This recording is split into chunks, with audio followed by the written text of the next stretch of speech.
안녕하세요. 건법부자의 종원입니다. 안녕하세요. 건법부자 유상목 법무사입니다. 안녕하십니까? 네, 안녕하세요. 네. 오늘 우리 법무사님께서 그 부동산 취득세. 네, 근데 취득세 하면은 이제 굉장히 너무 광범위하잖아요. 그렇죠. 그래서 그 중에서도 그걸 다 아울 수는 없으니까 지금 이 시간에 그 중에서도 건물 건축할 때 그렇죠. 네. 발생할 수 있는 여러 가지 취득세와 그 상황에 대해서 한번 말씀을 해주기로 했다고. 부동산 취득세는 네. 그 진짜 대상이 광범위해요. 맞아요. 굉장히 복잡하고 네, 맞아요. 지방세법과 지방세 특례 제한법은 읽으면 너무너무 어려워서 전문가도 그게 취득세에 관련된 법이군요. 그렇죠. 네, 근거 법령인데 굉장히 어려워요. 그걸 오늘 다 할 수는 없고 다만 우리 그 건법부자의 시청자분들이 신축, 건축을 하시는 분들이니까 우리가 신축이나 증축, 건축을 할 때 필요한 취득세에 관한 지식들 중요하죠. 이 내용을 한번 정리해 보고 싶어서 네. 자리 마련했습니다. 네. 네. 혹시 준비한 자료 한번 보면서 얘기할까요? 네. 먼저 한번 볼게요. 네. 그 취득세는 네. 부동산을 취득할 때 납부하는 세금이에요. 네, 맞아요. 우리 일반적으로는 매매, 교환, 증여, 상속 이런 부분은 굉장히 많이 잘 알고 계시죠. 근데 건축, 개수라는 건 수선이에요. 건축물의 수선. 네. 이런 부분도 원시 취득, 네, 원시 취득으로. 그래서 우리 원시 취득이라는 거는 네. 어려운 용어인데, 그러니까 네. 원래 없던 거를 그렇죠. 원시적으로 그렇죠. 최초에 새롭게. 취득했다. 새롭게 만드는 거예요. 네, 그런 자, 거 우리 시죠. 승계 취득 같은 거는 네네. 매매, 교환, 증여 네네네. 누군가의 권리가 있다가 이어받은 거. 그렇죠. 이어받은 거죠. 다만 우리가 건물을 지으면 새로 지으면 기존에 없던 건물이 새로 생기죠. 그렇죠. 예, 그런 것들을 원시 취득이라고 해요. 쉽게 생각해서 등기부등본이 없던 게 새로 생기는 거지. 그렇죠. 네, 건물 네네. 등기부등본이. 네. 그렇게 할 때 그 이제 취득세를 납부하게 되는 그렇죠. 그러면은 취득세를 납부한다는 게 건물을 다 짓고 나서 납부를 하게 되는 거잖아요. 그렇죠. 네. 일반적으로 그렇죠. 네. 그래서 우리가 취득을 하게 되면 네. 취득일로부터 60일 이내에 취득세를 신고하고 납부합니다. 자진 신고 납부. 예. 그런데 여기까지는 좋아요. 네. 근데 그러면 취득일을 기준일 언제로 해야 되는가? 네네네. 이 부분 말씀드리는 거예요. 대부분 우리가 건물을 취득하면 사용 승인서를 내주는 날. 준공이라고도 네, 얘기하죠. 그렇죠. 준공받은 날. 그 날부터 60일을 세시면 되는데 한 가지 조금 그 유의할 점이 있어요. 네. 우리 일반적으로 준공을 내는 날부터 취득세를 낸다라고 하니까 우리 준공을 못 내는 경우도 있거든요. 네. 간혹가다. 네. 일부러 안 내는 경우도 있어요. 심지어. 네네네. 늦게 그렇죠? 되는 경우도 있죠. 네, 다른 뭐 어떤 채권자의 집행을 막기 위해서 늦게 그럴 수도 내든가. 있죠. 뭐 하여튼 준공을 낼 수 있는데 여타 사정에 따라서 준공을 안 내는 경우도 있어요. 있어요. 이럴 때는 사실상 사용일이라는 개념을 사용합니다. 뭐 예를 들면은 입주를 했다든지. 그렇죠.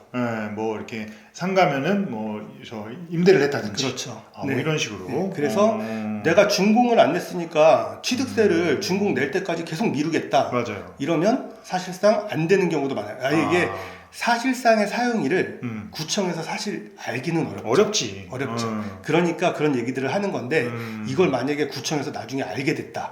그러면 미신고 가산세를 물 수도 있어요. 그렇구나. 네네. 그리고 또 이거는 그 준공일은 사실 이제 은행 보통 대출을 받아서 저희가 사업을 많이 하니까 그렇죠. 은행 대출과도 거기서는 이제 그 지어진 건물도 또 공동으로 담보로 잡고 싶어 하잖아요. 그렇죠. 안전성을 위해서. 그럼 그것도 좀 연결이 같이 돼 있다고 볼 수 있겠네요. 그래서 은행에서도 빨리 추가 담보를 설정해 줘 그렇죠. 라고 하면 우리가 준공일을 빨리 내줘야 되는 이런 상황도 있겠죠. 네. 그리고 납부할 세액은 취득가액의 3.16%예요. 세율. 이 그 취득세가 2.8%, 네. 지방교육세가 0.16%, 농특세가 0.2% 이렇게 되어 있는데 자 옆에다 참고사항 하나 달아놨어요. 이게 뭐냐면 예전에는 지방세법이 개정되기 전에는 취득세가 따로 있었고 등록세가 따로 있었어요. 따로였는데. 네, 그래서 취득세 2%, 등록세 0.8% 네. 이렇게 냈었는데 이제 법이 개정되면서 취득세로 통합이 됐어요. 취득세 하나로. 네, 그래서 교육세는 등록세분의 20%고 농특세는 취득세분의 10%예요. 네. 이거 계산해 보시면 그렇게 딱 맞을 거예요. 그럼 정리해서 이야기하면 결국 이제 건물을 지었어. 그러면 건물을 지어서 그 지은 건물의 취득세율이 3.16%다. 그렇죠. 뭐 취득세, 지방세, 농특세 이런 거 다 합쳐서 그렇죠. 부담해야 될 게 3.16%다. 네, 이게 이제 기본. 네, 취득가액의 기본으로 3.1, 그렇죠. 3.16. 그러면 취득가액은 어떻게 판단합니까? 한번 볼게요. 네. 자, 과세 표준액을 잡아야 되는데 네. 이 취득세 신고 자료라고 써놨는데 취득세 과세 표준이 있어요. 이 과세 표준은 원칙적으로는 네. 건축에 들어간 모든 비용의 총 합계액이에요.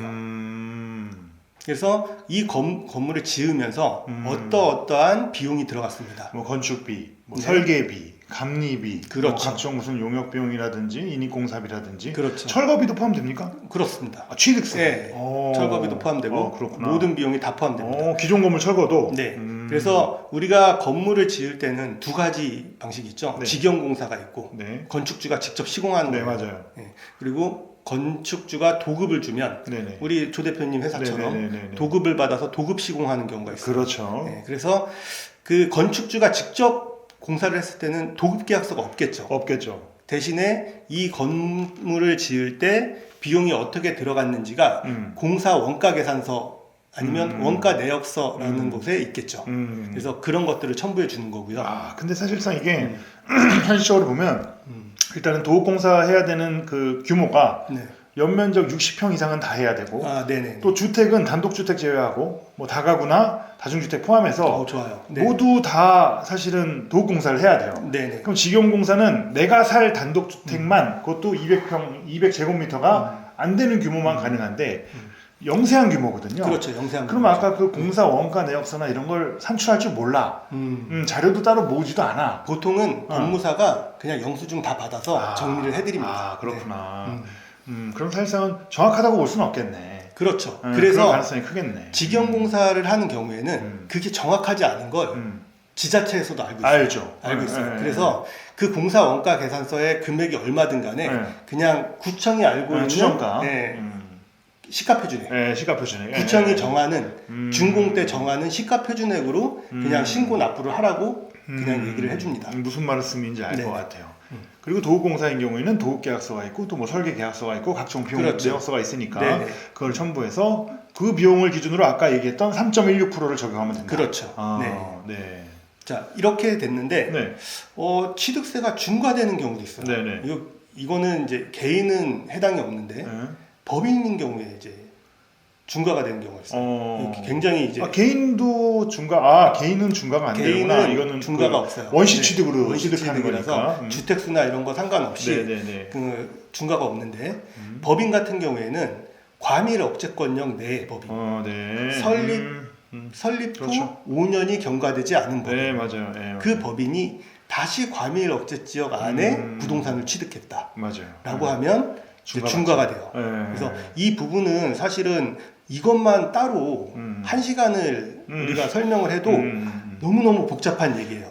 그래서 이 부분은 우리 시청자분들이 어떻게 생각하시냐면 내가 법인인데 과밀 억제 지역 안에서 설립한 지 5년이 안 지났는데 서울이나 과밀 억제권령 내에서 또 한 번 내가 건물을 신축했다.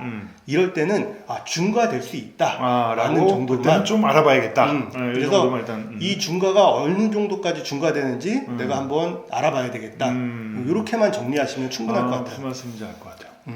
대략적으로는 우리 기본세율이 그 3.16%인데 비중과죠. 비중과의 3.16%인데 그 토지, 건물, 주택, 주상복합 다 달라요. 법인 경우에는 이 세 가지를 다 나눠요. 그래서 적게는 뭐 5.8%, 0.8%부터 최고 많게는 9.08%까지 이렇게 중과가 되는 경우가 있다.